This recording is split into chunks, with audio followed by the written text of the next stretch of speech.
शिव कथा कहती है प्रदोष के दिन प्रदोष काल में शिव जी के नाम का स्मरण प्रत्येक को कर लेना चाहिए। और एक नंदीश्वर शिव महापुराण से एक बात सीख कर जाइएगा। अगर आपको लग रहा है कि दुख समाप्ति नहीं हो रहा है, एक बीमारी से उठे दूसरी बीमारी में लग गए, फिर कोई दुख आ गया, फिर कोई दुख आ गया, फिर कोई तकलीफ आ गई, फिर कोई तकलीफ आ गई, बार बार आपको लग रहा है कि दुख पीछा ही नहीं छोड़ रहा,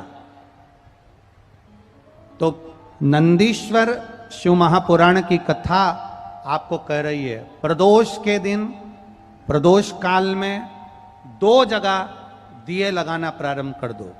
पहला बेलपत्री के वृक्ष के नीचे पहला दिया प्रदोष काल में, प्रदोष के दिन बेलपत्री के वृक्ष के नीचे, और दूसरा दिया अपने दरवाजे की चौखट के बाहर। मतलब अपन बाहर खड़े होंगे, अंदर की ओर दिया नहीं, बाहर की ओर एक दिया बेलपत्र के नीचे। देवाधिदेव महादेव से प्रार्थना कर कर, हे शिव शंकर, हे गौरी शंकर, हे शिव, आज प्रदोष का दिन, प्रदोष काल में आप भ्रमण के लिए निकलोगे नंदीश्वर के साथ में, ऐसी कृपा करना, आपके लिए मैंने द्वार सजाया है भोलेनाथ, आपकी दृष्टि मेरी चौखट पर भी कर देना, मेरी जिंदगी संवर जाए। इसलिए 2 दीप स्मरण करो। हाँ, अच्छा इशारा करा है, उसे समझ गए हो। जिस दिए को आप लगाओगे प्रदोष के दिन प्रदोष काल में, एक दिया बेलपत्री के वृक्ष के नीचे लगाया है, और दूसरा दिया जब आप घर में प्रवेश करोगे तो राइट हैंड पर ही लगाएं। कौन से हैंड पर लगाएं? राइट हैंड पर। बहुत बहुत साधुवाद आपको दीदी, धन्यवाद, धन्यवाद दो। उन्होंने इशारा करके बताया कि दिया किस ओर लगाएं, कम से कम अपने को अंदाजा तो लग जावे ना दिया किस ओर लगना चाहिए। साधुवाद था, बहुत बहुत साधुवाद। इसको जागरूक श्रोता कहते हैं, जिनको कथा के प्रति रुचि है और भगवान के भजन के प्रति रुचि है, वो तुरंत भाव से उसको स्वीकार कर ले। तो 2 जगह दीप, पहला कहां पर लगाएंगे? जम के बोलो जरा।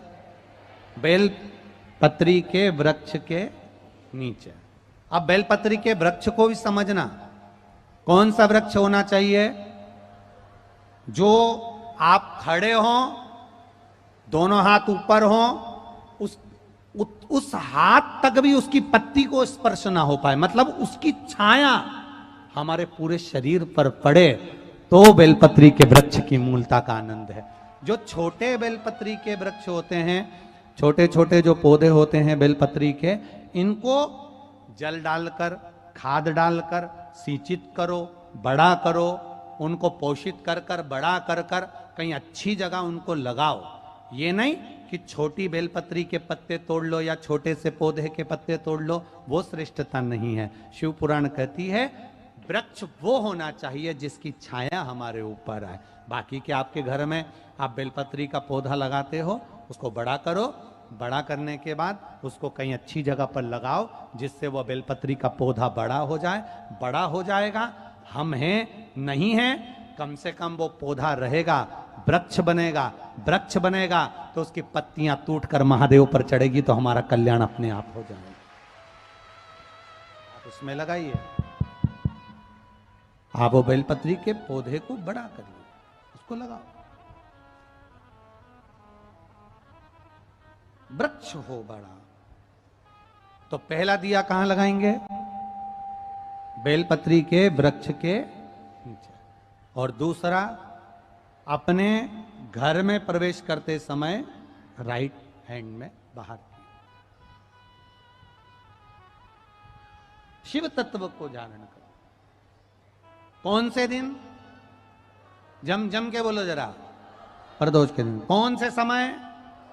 प्रदोष काल, शाम का जो समय हो, शाम का समय, प्रदोष काल का समय, भगवान को दीप प्रज्वलित कर दिया।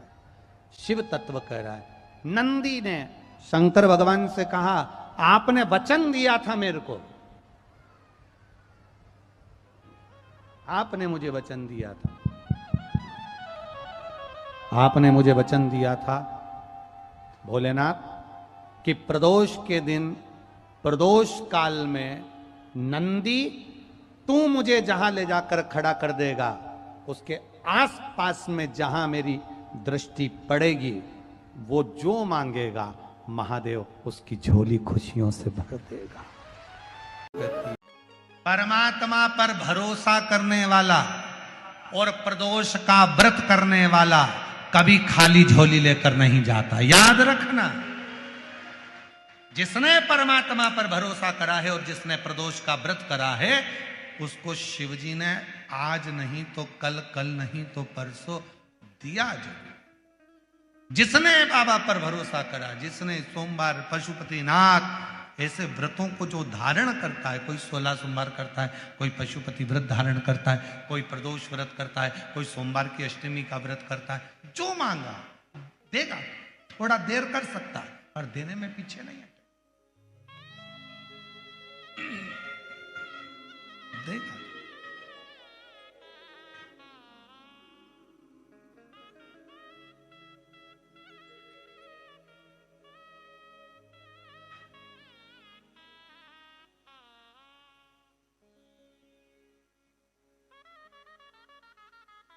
सारे देवता रोज भ्रमण पर नहीं निकलते।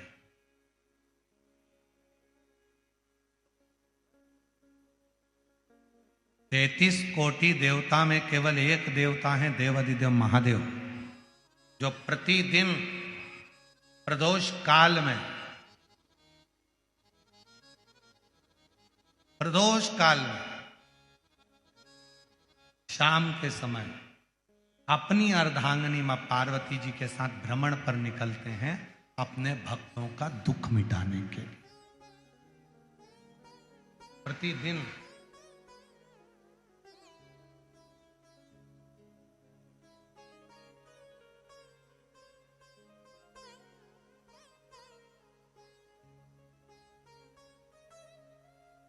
पहले दिन की कथा में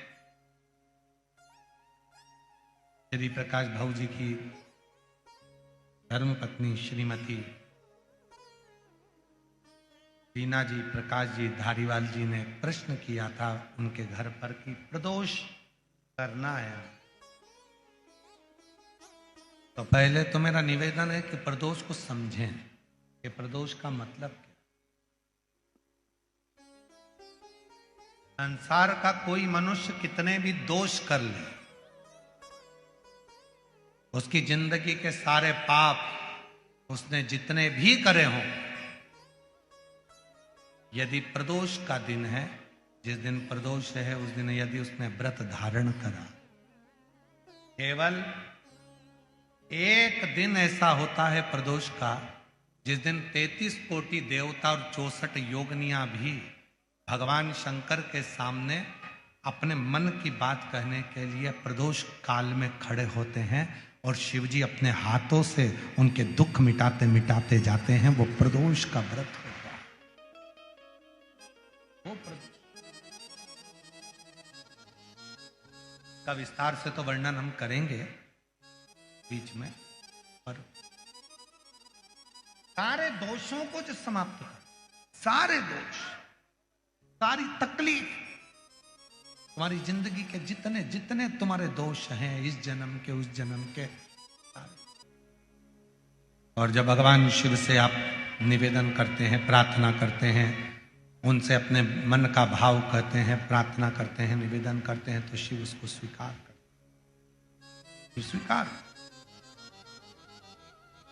खड़े हैं देवता, भगवान शिव नेत्र बंद करके बैठे, भगवान विष्णु, भगवान ब्रह्मा सब देख रहे हैं, इंद्रदेव पीछे खड़े हैं और पीछे से देख रहे हैं। उनको मालूम है नहीं मिलेगा, नहीं मिलेगा ही नहीं, पर तभी भगवान नारायण ने फिर जमकर हर हर महादेव कहा। ब्रह्मा जी फिर बोले हार हार, और भगवान नारायण ने और भगवान ब्रह्मा ने 3 बार ताली का जो नाद किया, चंड ने भगवान शिव को सूचना दी। सूचना देकर भगवान शंकर के नेत्र खुल गए और शिव जी के जैसे ही नेत्र खुले, बाबा ओघड़दानी ने भगवान शंकर ने नेत्र खोलते ही सामने खड़े हुए भगवान विष्णु को, भगवान ब्रह्मा जी को, देवताओं को देखा और पूछा कि आप यहां पधारे, मुझे आज्ञा करते मैं आ जाता, आप मुझे कहते, आप मुझे बोलते तो मैं पहुंच जाता। आप आए, मुझे तो बुलाते, मैं पहुंचता आपके दरवाजे पर।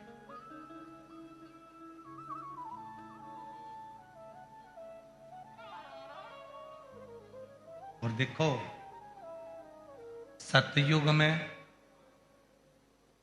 त्रेता युग में, द्वापर में और कलयुग में, इन सब में बड़ा अंतर है। सतयुग में, त्रेता में, द्वापर में भक्त को भगवान के दरवाजे जाना पड़ता था। केवल कलयुग एक ऐसा है, जिस कलयुग में आप भगवान को पुकारते हो तो भक्त को भगवान के पास जाना नहीं पड़ता, भगवान भक्त के पास दौड़कर आता है। और ये बात तुलसी बाबा ने भी अपनी रामचरितमानस में लिखा कि कलयुग केवल नाम आधारा और सुमर सुमर नर उतरई। आप भजो, नाम का उच्चारण करिए, भगवान का करिए।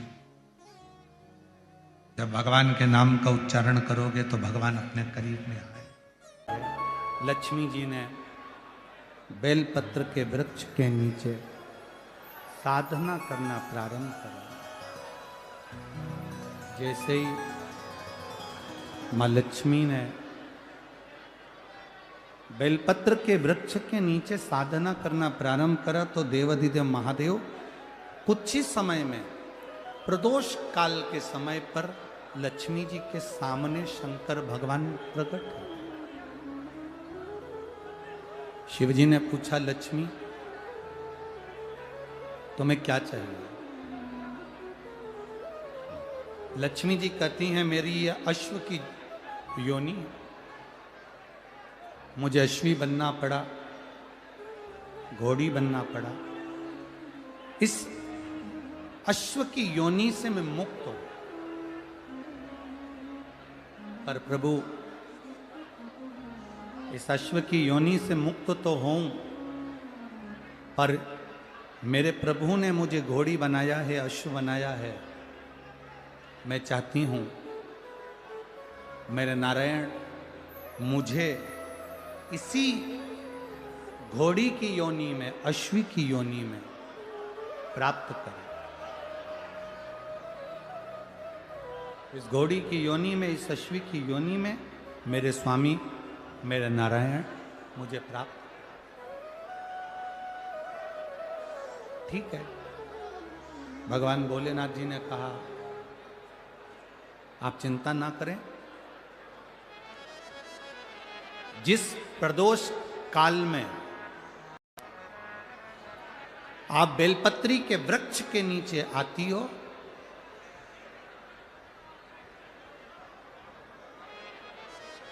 दुनिया का कितना भी दरिद्र व्यक्ति हो,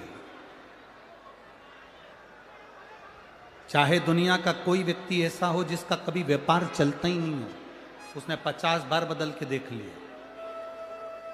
फैक्ट्री चली नहीं रही, जिस काम को करने के लिए जाते हैं वो काम टल जाता है, आज की जगह कल, कल की जगह परसों, परसों की जगह नरसों, काम होता ही नहीं। बेटा बेटी का संबंध करने जा रहे हैं पर हो ही नहीं रहा।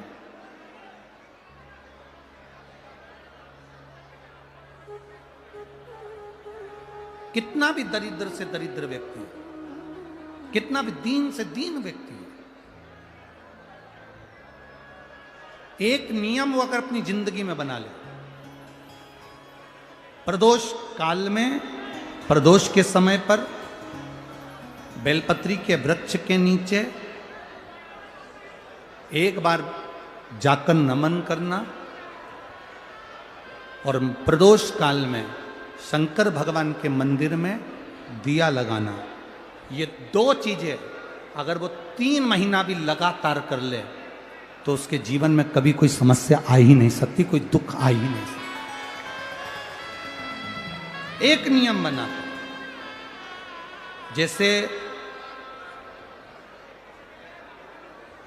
जिस नारी को, जिस पुरुष को, जिस बच्चे को, जिस बड़े को चर्म रोग हो जाता है, चमड़ी सफेद पड़ने लगती है, जब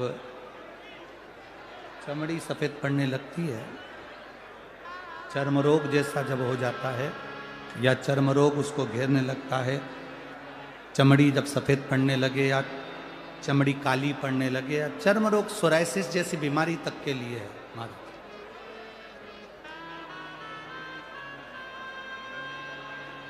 बेलपत्री के वृक्ष के नीचे की मिट्टी, बेलपत्री के वृक्ष के नीचे की मिट्टी, उसको जिस पात्र के अंदर शिवलिंग बनाने के लिए हम गलाएं, जिस पात्र के अंदर हम शिवलिंग बनाने के लिए उसको गलाएं और शिवलिंग का निर्माण कर कर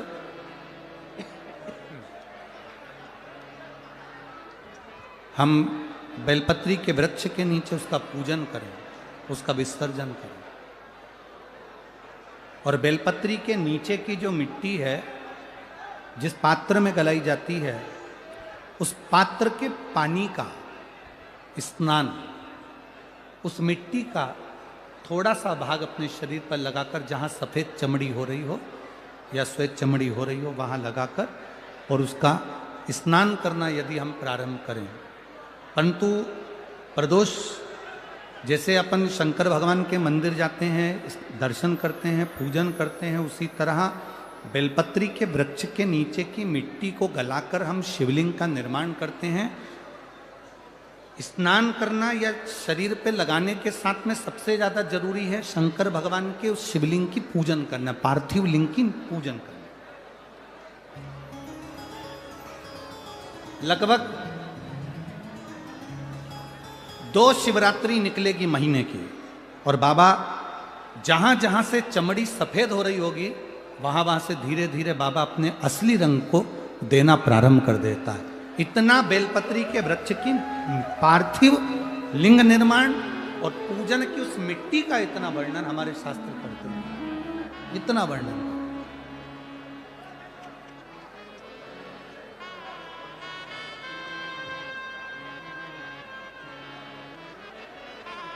शिव कथा कह रहे, शिव महापुराण की कथा वर्णन कर रहे। स्वयं भगवान देवादिदेव महादेव ने नारायण से जाकर प्रार्थना करी। स्वयं भगवान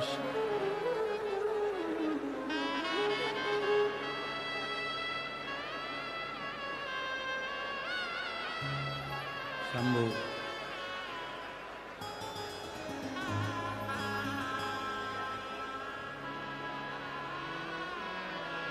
स्वयं भगवान शंकर ने नारायण से जाकर प्रार्थना करी कि माता लक्ष्मी आपके लिए तप साधना कर रही हैं, आप उनको जाकर दर्शन दीजिए। भगवान नारायण शिव जी के कहने पर जाने लगे।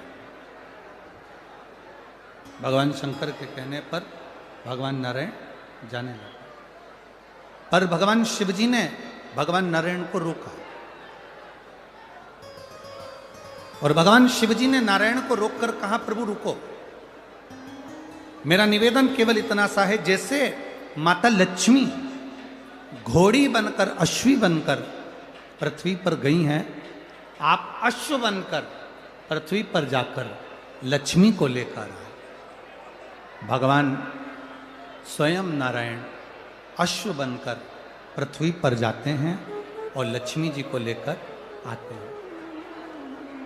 शिव महापुराण की कथा कहती है, भगवान शंकर का संवाद कहता है, स्वयं नारायण और स्वयं माता लक्ष्मी बेलपत्री के वृक्ष के नीचे विराजमान शिवलिंग का पूजन करते हैं और बेलपत्र की परिक्रमा करते हैं। जैसे ही उन्होंने बेलपत्र की परिक्रमा करी, शंकर भगवान वहां सम्मुख में जब आते हैं तो नारायण और लक्ष्मी जी भी अश्व की योनि से छूट जाती हैं और नारायण भी अश्व योनि को त्याग कर नारायण लक्ष्मी बनकर वैकुंठ का निवास करने लगते हैं। स्वयं है कि सोमवार की अगर प्रदोष पड़ती है, बहुत ध्यान से सुनना महाराज, सोमवार की प्रदोष पड़ती है तो शंकर भगवान कैलाश पर निवास करते हैं। मंगलवार की प्रदोष पड़ती है तो शिव काशी में निवास करते हैं। बुधवार की प्रदोष पड़ती है तो शिव रजत भवन में निवास करते हैं। गुरुवार की प्रदोष पड़ती है तो शिव गंगा के स्थल पर निवास करते हैं। शुक्रवार की अगर प्रदोष पड़ती है तो शिव नीलकंठ पर विराजमान होते हैं। शनिवार की अगर प्रदोष पड़ती है तो शिव शमी के वृक्ष के नीचे रहते हैं। और रविवार की जब प्रदोष पड़ती है तो शिव बेलपत्र के पेड़ के नीचे निवास करते हैं। महाराज ये एकादशी शंकर से कह रही है कि आपका स्थान ये नहीं कि आप कैलाश पर मिले, उस वार को, उस तिथि के दिन, उस अनुकूल।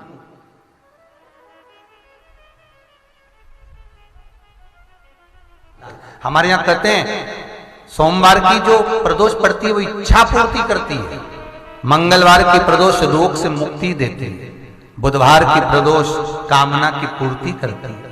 गुरुवार की प्रदोष शत्रुओं का नाश करती है।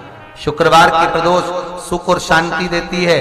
शनिवार की प्रदोष संतान का सुख देती है। और रविवार की प्रदोष जो काम दुनिया में कोई नहीं कर सकता वो अचूक फल की प्राप्ति रविवार की प्रदोष करा देती है। महाराज ऐसी प्रदोषों का नियम वर्णन किया चाहिए। भगवान कहते ठीक है तू थोड़ी देर खड़ी हो। एकादशी सम्मुख खड़ी हुई। पार्वती जी ने जिस अंगुष्ठ का जल पीने के लिए लिया था हाथ में, बस पीने ही वाली थी, शंकर भगवान ने वही हाथ में जल लेकर एकादशी के हाथ में उसको देकर कहा ले, ये मेरे द्वारा निर्मित एक व्रत है जिसे त्रयोदशी के दिन तूने मांगा है, मैं तुझे देता हूं।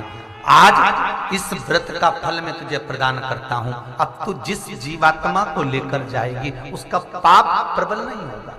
किसी स्त्री, पुरुष, बालक, बुजुर्ग जो भी होगा जिसने प्रदोष का व्रत करा होगा वो जीवात्मा को तू किसी फल की कामना से नहीं स्वतः ही लेकर चली जाए। उसमें कोई कामना नहीं है। बन सके जीवन में 11 प्रदोष या 26 प्रदोष करने के बाद आप उसका उद्यापन कर कर विराम भी दे सकते। पर जीवन में एक बार प्रदोष का व्रत मौका मिले, जिस कामना से जिस दिन का भाव आपके मन में आए कि मुझे रोग से मुक्ति पाना है तो ये प्रदोष मुझे करना है, मैं रोग मुक्ति के लिए हम मंगल जो भी आपके मन में आ रहा है, संतान प्राप्ति के लिए शनिचरी प्रदोष, आप उसका स्मरण करें। फिर लिखा शिव महापुराण में, बड़ा सुंदर लिखा वेदव्यास जी ने, मान लो आप प्रदोष का व्रत नहीं कर सकते, आप अगर व्रत नहीं कर सकते तो प्रदोष के दिन, प्रदोष काल में शाम का समय सूर्यास्त का कुछ पल, कुछ घड़ी के पहले से लेकर बाद तक का प्रदोष काल के अंतर्गत आप शंकर जी के मंदिर में जाकर 1 लोटा पानी, 5 बेलपत्र भी अगर समर्पित करते हैं तो संपूर्ण प्रदोष का फल आपके भाग्य में प्रबल हो जाए। शिव महापुराण में इसका जिस प्रदोष व्रत का हम वर्णन करते हैं, जिस प्रदोष के दिन का आपको बधाई कल हमने दी थी कि प्रदोष की आपको बधाई हो, प्रदोष शाम का जो समय होता है, प्रदोष काल जो होता है उसका वर्णन जब हम करते हैं, ये प्रदोष की पूजन का विधान किसने बनाया, ये प्रदोष की पूजन का नियम किसने बनाया, ये प्रदोष की संध्या काल का, प्रदोष के समय का पूजन का विधान कौन बनाया, ये प्रदोष के समय पर 1 बेलपत्र चढ़ाने का विधान किसने बनाया, प्रदोष के समय पर 1 समीपत्र चढ़ने का विधान किसने बनाया, प्रदोष के समय पर अगर मान लो कोई भिखारी से भिखारी व्यक्ति भी है जो ठेला चला रहा है, उसके पास में खाने के लिए कुछ नहीं है, फटे कपड़े पहन रहा है, उसकी जिंदगी में कुछ भी नहीं बचा और कर्जे में लदालूम हो गया, 1 चावल का दाना अगर वो प्रदोष के दिन, प्रदोष काल में शाम के समय पर शंकर के शिवलिंग पर चढ़ा देता है तो 3 या 4 प्रदोष में उसका कर्जा चूकना प्रारंभ हो जाता है। प्रदोष का विधान इतना ये प्रदोष का वर्णन करा किसने? इतना प्रदोष की महत्वता बताई किसने? कौन करे इतना वर्णन? अगर प्रदोष की महत्वता बताने वाला कोई है, इसीलिए मेरे शंकर भगवान माता सती को लेकर कुंभज ऋषि के यहाँ, अगस्त ऋषि के यहाँ कथा सुनने के लिए गए थे, क्योंकि उनके बराबर कोई शंकर के महत्व को बता नहीं सकता और प्रदोष के महत्व को नहीं बता सकता। सती मैया को प्रदोष का महत्व बताने के लिए शंकर सती जी को लेकर कुंभज बाबा के यहाँ गए थे, अगस्त ऋषि के, प्रदोष के महत्व को तो जानो सती तुम प्रदोष के महत्व को तो सती जानो, तुम प्रदोष के महत्व को तो सती पहचानो कि प्रदोष का महत्व क्या होता है, प्रदोष काल का महत्व क्या होता है, प्रदोष के समय का महत्व क्या होता है। जिस समय पर सूरज डूब रहा हो, चंद्र प्रकाशित हो रहा हो, दोनों का मेल हो रहा हो, ना तो पूरा सूरज डूबा है, ना पूरा चंद्र आया है, ना पूरा अंधेरा है, ना पूरा उजाला है, उस समय को प्रदोष काल कहा गया। उस समय को प्रदोष का समय कहा, प्रदोष काल कहा। अब कई लोग हमसे कहते हैं, गुरुजी आप हमको प्रदोष का समय बताया करो कि प्रदोष काल किसको कहते हैं, प्रदोष का समय किसको कहते हैं।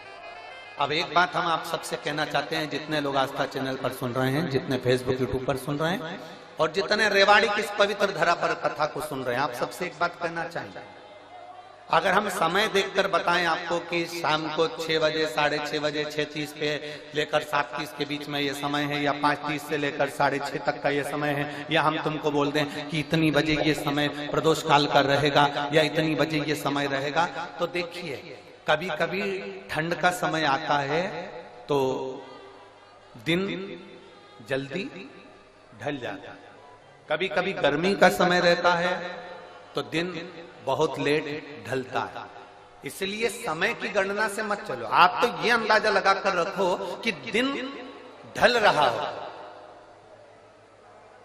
अंधेरा होना शुरू हो रहा, सूरज डूब रहा हो, चंद्र प्रकाशित हो रहा हो, अंधेरा अपना काम कर रहा है, सूरज ढलता जा रहा है, दिन कम होते चले जा रहा है और अंधेरा थोड़ा बढ़ते चले जा रहा है। इन दोनों का जो मिलन का समय हो, अब वो कितनी भी बजे, आप तो बस उसके मिलन का समय निकाल लो, वही समय प्रदोष काल कहलाता है, वही समय प्रदोष।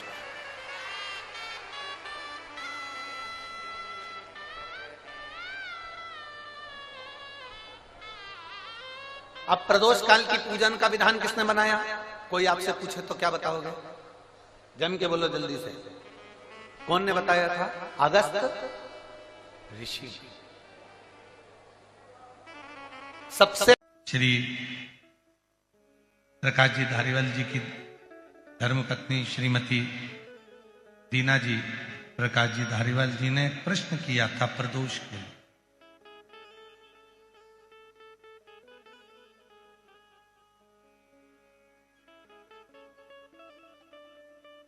प्रथम प्रदोष की उत्पत्ति कब और कैसे हुई? सबसे पहला प्रदोष का व्रत किसने धारण किया था?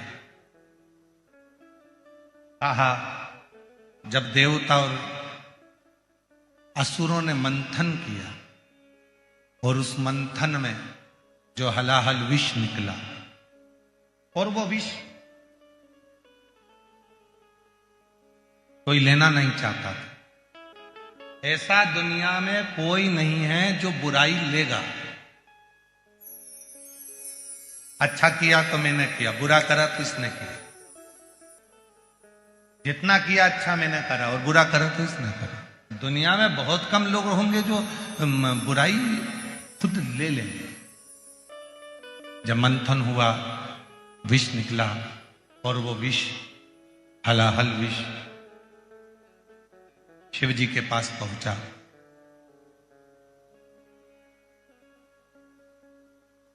त्रयोदशी का दिन था। बाबा भोलेनाथ जी से देवताओं ने प्रार्थना करी कि यह विष कोई पीने को तैयार नहीं है। तब भगवान देवाधिदेव महादेव ने उस विष को हाथ में लिया और मुख से लगाना प्रारंभ ही करा कि मां जगतजननी उस कंठ में जाकर बैठ गई। मां जगतजननी जगदम्बा अम्बा उस कंठ में जाकर बैठी और उस विष के बैलेंस को, उस विष को नीचे नहीं उतरने दी। इतना हलाहल विष था कि देवाधिदेव महादेव भी अगर उस विष को पीते तो उनके भी प्राण जा सकते, पर उतरने ही नहीं दी।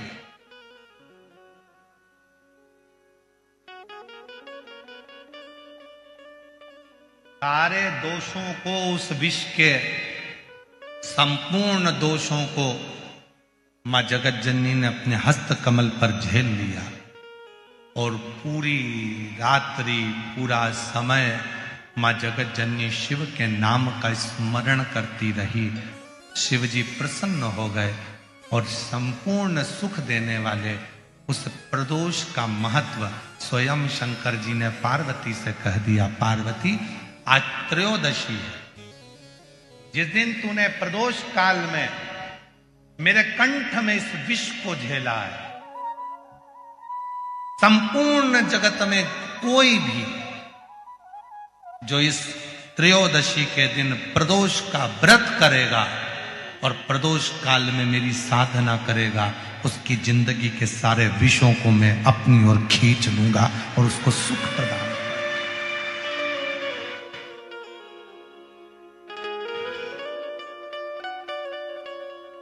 संपूर्ण जगत का विष,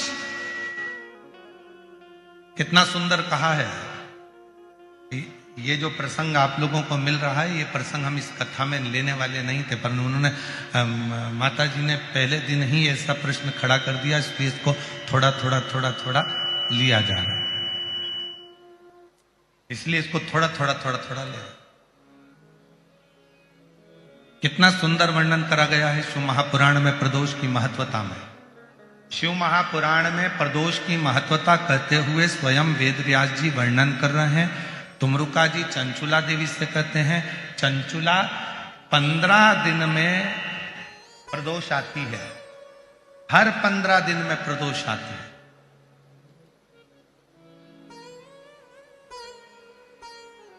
संसार का व्यक्ति यदि किसी तीर्थ में नहीं जा सकता, संसार का व्यक्ति कोई तीर्थ नहीं जा सकता, संसार का व्यक्ति कोई तीर्थ में जाकर स्नान नहीं कर सकता, संसार का व्यक्ति किसी तीर्थ में जाकर किसी पवित्र नदी का यदि स्नान नहीं कर पाता, तीर्थ नहीं जा पाता, या भगवान शंकर का भजन नहीं कर पाता, हर 15 दिन में प्रदोष आती है।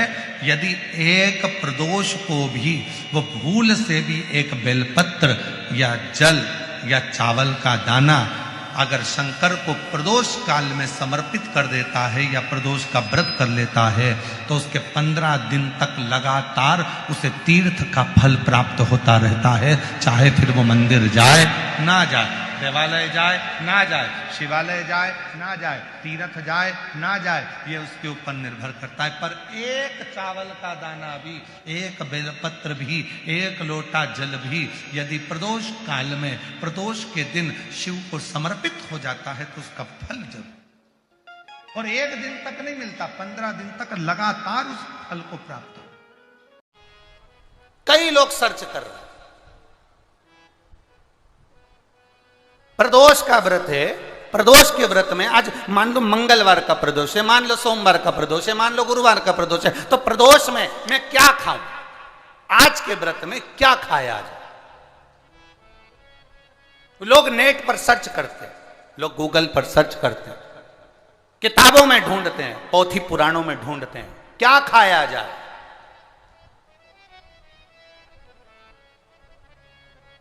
हम क्या खाएं जिससे भगवान हमारे व्रत को स्वीकार करे और हमारे व्रत को स्वीकार करे और हमें दर्शन दे। हम क्या खाएं?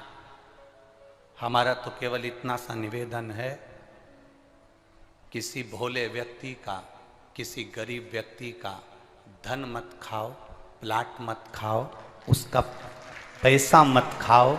अगर तुमने उसका प्लाट नहीं खाया, उसका पैसा नहीं खाया, उस गरीब व्यक्ति का, उस भोले व्यक्ति को तुमने धोखा देकर कुछ अगर खा लिया तो समझ लो कि भगवान तुम्हें माफ नहीं करेगा। तुम कुछ खाओ चाहे मत खाओ, पर किसी सीधे, किसी भोले और किसी गरीब व्यक्ति का हक मत खाओ, तुम्हें व्रत का फल मिल जाएगा, तुम्हें व्रत का फल प्राप्त हो जाएगा। हम क्या